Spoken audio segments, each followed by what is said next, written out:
Well, this is going to be sort of an impromptu episode, man. Just because here's the deal. Life, music, everything is about how you feel in the moment, how you feel at the time. And when I'm playing, I can express things in my playing that I can't express in words. And I've had a lot of people on this channel say that I'm good with words, right? But I feel like I can say more and take you through different dimensions or trains of thought through playing. Sometimes the guitar says what words can't. The weird in-between of being inspired and being burned out at the same time. And perhaps this is a way of shooting a video for this channel that's completely off the cuff, just playing guitar for the sheer joy of playing guitar. I don't get to do a lot of that, on the channel. I usually have a piece of music that I put together and play over, and then the playing part's done and it's off to editing and all that. But perhaps this format here might be something I do more of in the future. So if you like this style, sitting down, playing a couple licks, if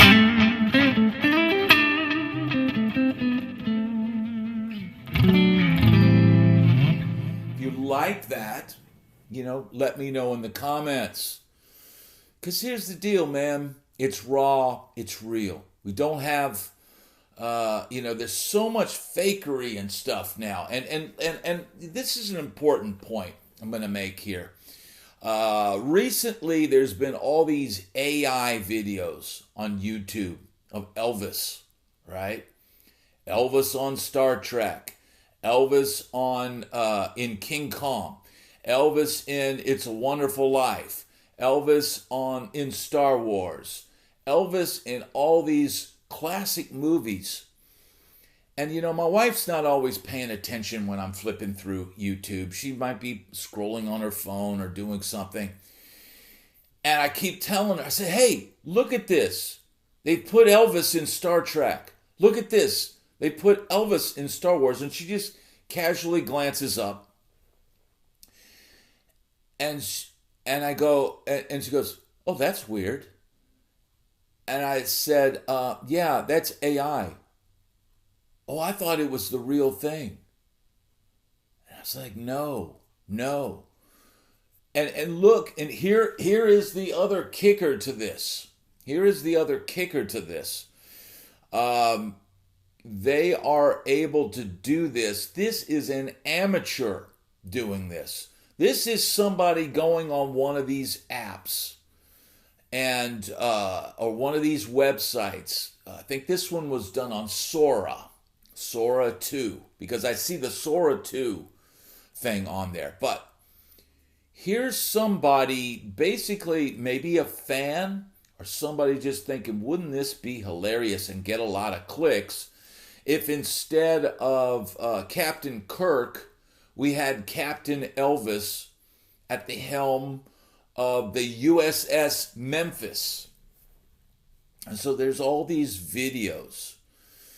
And, on one hand, I'm like, Elvis lives, Elvis is alive. It's like, wow, why didn't they think of this back in the day? Why didn't they do an Elvis in space movie and all this campy kind of stuff? But on the other hand, one of the, my good friends, Mike P. Funk Strong, he said something in the comments today, and he said, he says, I'm afraid that future generations will see all these AI Elvis videos and think that Elvis was never a real person, that he was never a real, being. And it's already, I'm having to explain to my daughter, because she's a huge Elvis fan and I'm a huge Elvis fan. when I watch these videos, I have to go, Mia, that's AI. That's AI. And she's learning what this is. When I tell her that's not real. That's not real. This is generated by a computer.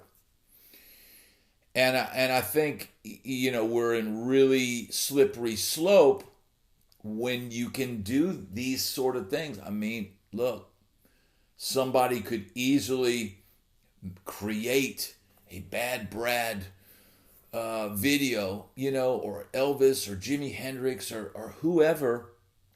Take these old movie footage, they put it through AI, and they're able to do this. Now, on one hand, it's amusing to hear Elvis, make references to Hound Dog and stuff while sitting at the helm of a Star Trek spaceship and talking to some, green girl in a tinfoil dress and all this kind of stuff. But the lines are getting blurred. The lines are getting blurred between what is real, what's not real, and it's a slippery slope. So, it's like creating videos like this where I just sit down and play the guitar for a minute and talk for a little while. I mean, that's about as real as you can get. And, there's so much information overload. There's so many videos and things. And look, I appreciate anybody that tunes in and watches this video and enjoys my content, because we are the voice.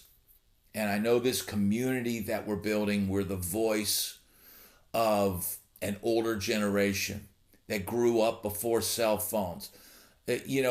Understanding, telling my daughter that there were 3 channels when I was growing up. And if you didn't have something on those 3 channels that you wanted to watch, you end up like, hey, let's just go outside. Let's go out and play. And it's such a different world that we grew up in and that we experienced. And all of that is coming to light, and look, being able to do this on YouTube is a great thing. Being able to have, even if it's 1,000 people or 500 people a day, listen to my message. And I know it's growing each day. So sometimes a video will come out and it'll blow up and I'll get, 30,000 views or 100,000 views. And it's an incredible thing because, I got a phone call the other day from an old buddy that I knew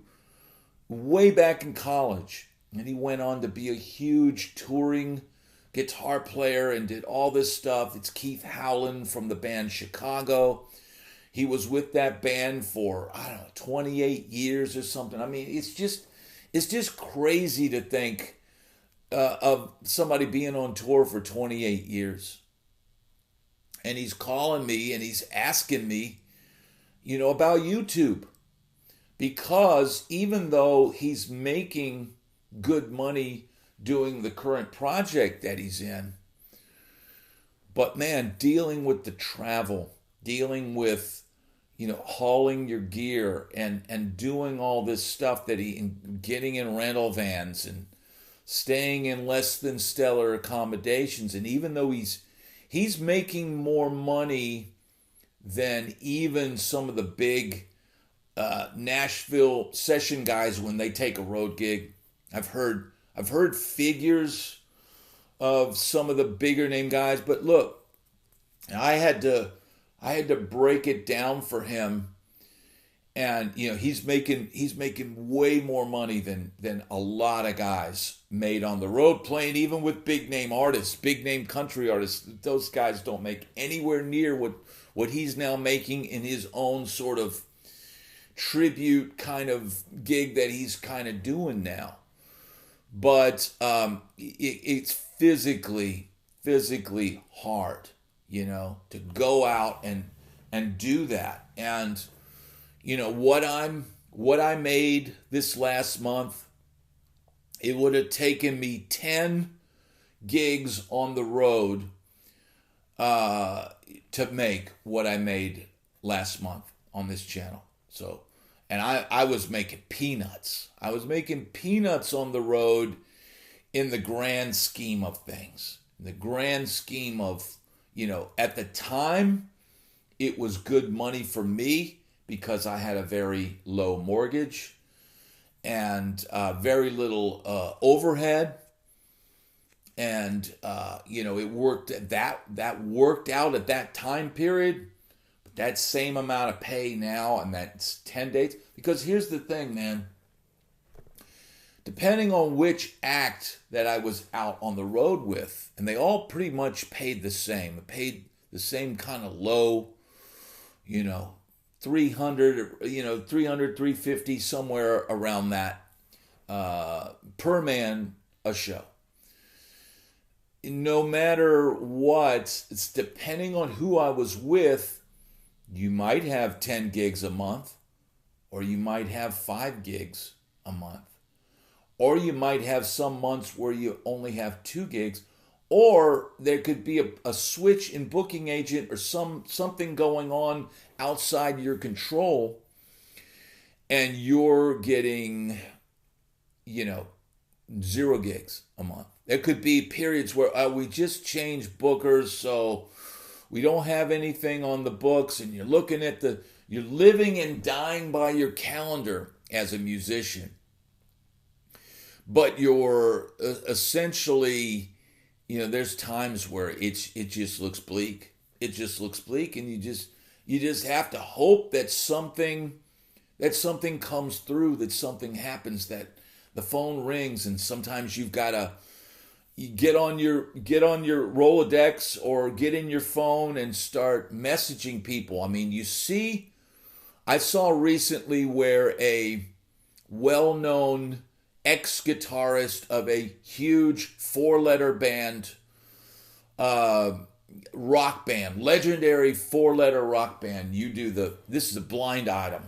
But recently, the ex-guitarist of that band, who was touring and using guys that I knew back in Nashville as his backing band, he recently had health problems, and all dates for the year are canceled. And what do you end up seeing?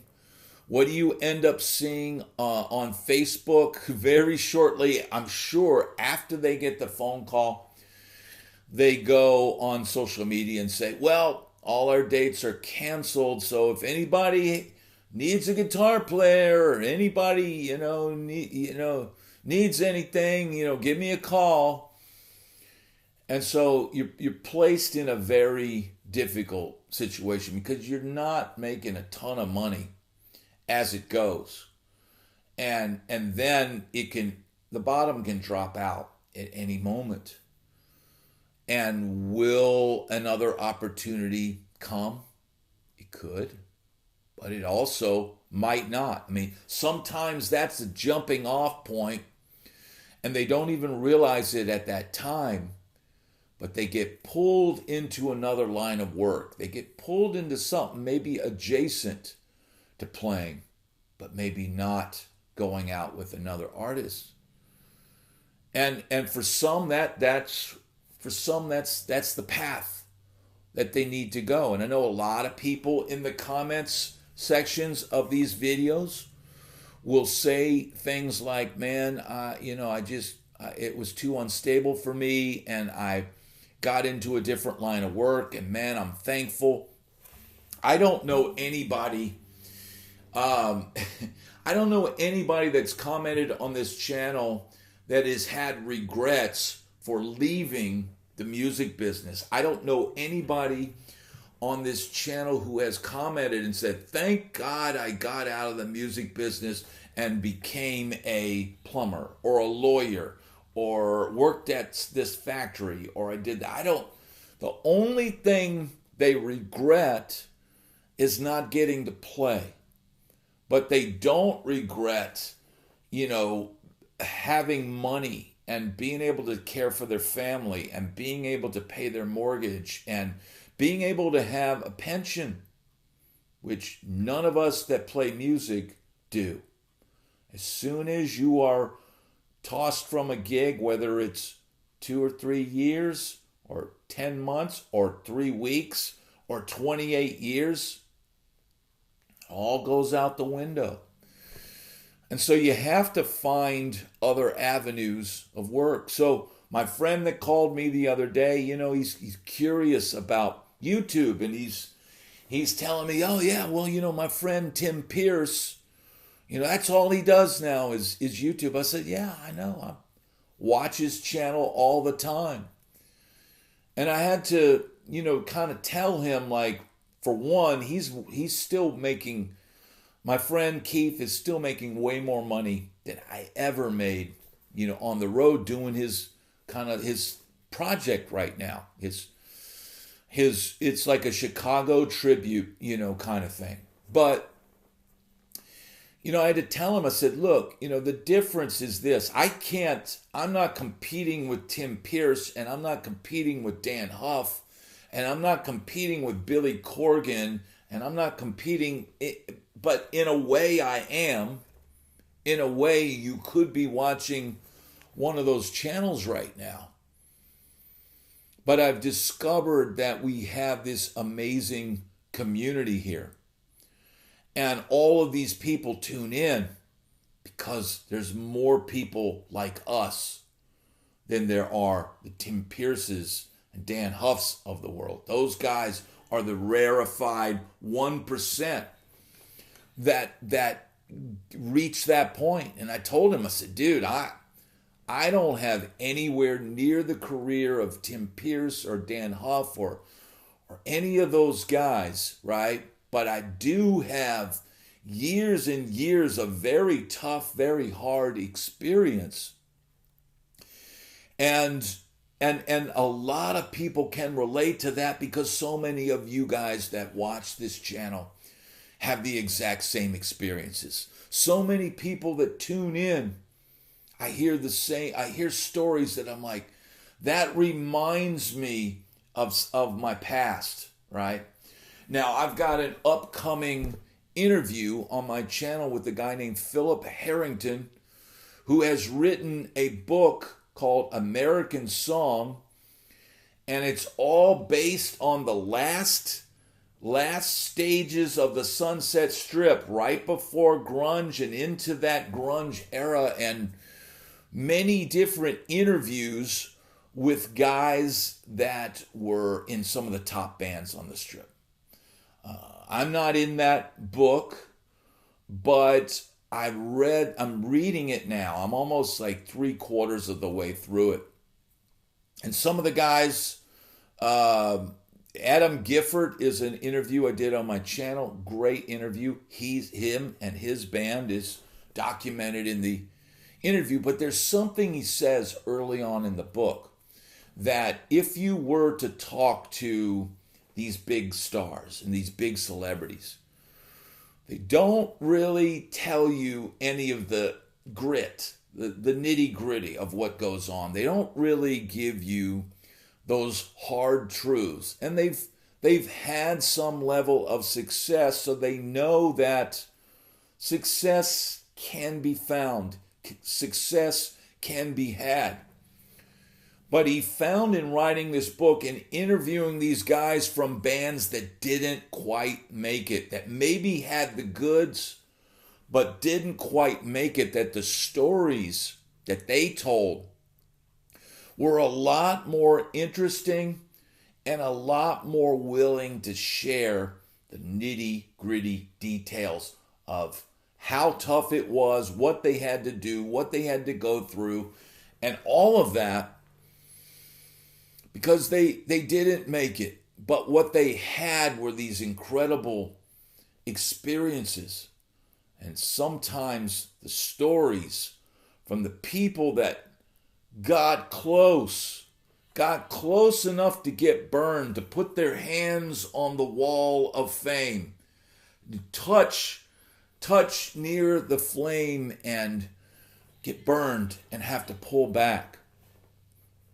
And that's a huge part of this channel, because people that have watched this channel and sort of have known it for a while, they know the story of me playing in a Sunset Strip band, and it didn't work out, and grunge came, and to make a long story short, moving to Nashville, and I think in reading this book, American Song, knowing my own story, and knowing, I've shared so much of it on here on YouTube, and people have found this channel and really connected with the stories.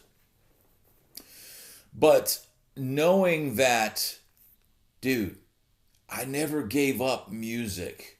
When things changed, when styles changed, I just like a chameleon slid on over to Nashville. And don't think that when I was going out and touring, and eventually in my mid 40s, going out and playing arenas through 100-watt souped up Marshall style amps, that I didn't get to live those dreams that I'd had when I was an 18, 19-year-old kid.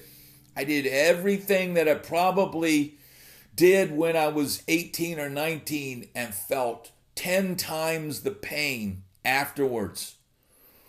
Literally to the point where I knew I don't want to die on this tour bus. I don't want to die trying to be on this gerbil wheel. And we were on a fast-paced gerbil wheel of go, go, go, go, go, go, show, show, show, show, show. And that whole thing, realizing that, chasing that 80s thing, that late 80s thing out in LA, how eventually I got there. Just in a few decades later, 2011, 2013, started out in 88, 89, 90, 91, 92, was in LA till 94, part of 94. Go to Nashville. And look, whenever you start somewhere new, some people get lucky and things happen very quickly. But for most people, it takes a long time to get established. It takes a long time to meet people. It takes a long time for somebody who takes a chance on you and says, hey man, I'm going to give you a break. I got this opportunity to go on the road with this artist. Would you like to do it? It takes a while before that happens. So getting to LA, it didn't happen overnight. It took a few years. It took a couple years of stumbling and fumbling around before I realized even what I was out there to do. And the same could be said for Nashville. It took a few years of trying to figure out what the hell I'm doing here, and then eventually just going, man, I'm just gonna play what I want to play with the people I want to play with. But eventually opportunities come because positions need filling. Nashville wasn't as teeming with musicians like it is now. I mean, you could literally, see 100 guitar players in one day in downtown Nashville now. But when I got there, man, there was probably a top 5 guys that got all the studio work, and then maybe 15 to 20 or 30 guys sort of working around town, and that was it. That was it, man. So, that journey, being on this journey here on YouTube, and discovering a new kind of audience, a new way to play a gig.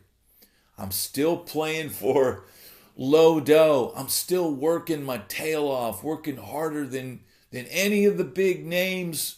They're not putting out videos every day. They're not constantly working on their channel 10, 12 hours a day. But I'm thankful to be here. I'm thankful to have you tuned in, everybody tuned in, and for the cool stuff that's coming up the cool things that are going to happen to this channel and the cool things that have happened, like getting this Synergy SYN-20IR, amp to play through here. And, it's been a blessing all the way around. And I thank everybody that tunes into this channel. And, man, thank you so much. It's been a great, long journey in the music business, and the journey continues. And there's still more songs to play. Thank you, everybody, for watching.